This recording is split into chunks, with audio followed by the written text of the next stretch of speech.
Hello everyone and welcome to E-spire, education and inspiration for the digital age.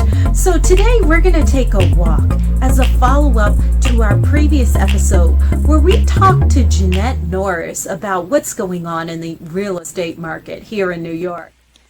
The city is finally slowly waking up as it reaches the next phase of reopening. And many well-known New York retailers, they have social distancing criteria in place or they're open for curbside pickup. And personal care businesses like salons can now accept customers. One thing is clear, the businesses are making it known that they are welcoming customers with open arms. According to the National Retail Federation, NRF, in May, U.S. consumer spending was up 8.1%, and retail sales rose almost 18% month over month.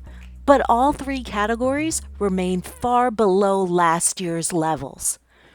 Retail is the nation's largest private sector employer, which, according to data, contributed roughly $3.9 trillion to the country's annual GDP.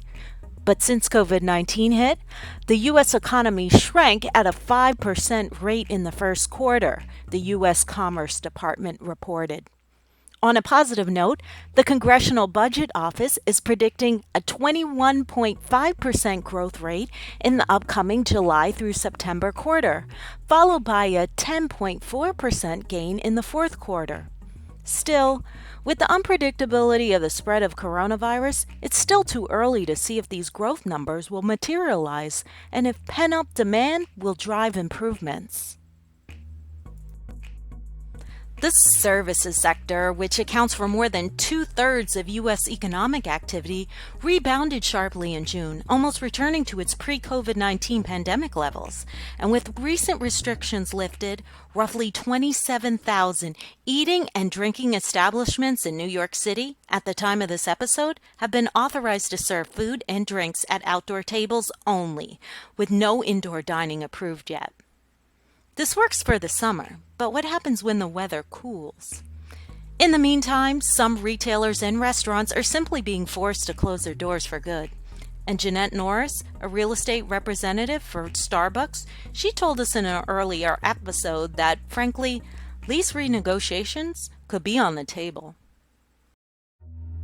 So we learned about what's going on in commercial real estate in New York City. As far as residential real estate is concerned, supply is up, which means prices are down.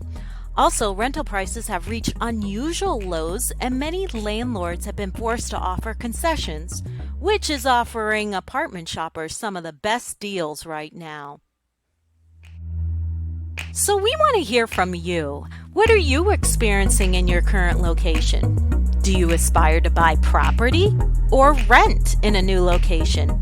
Put a note in the comment section below and be sure to hit the subscribe button and the like button to be part of this series.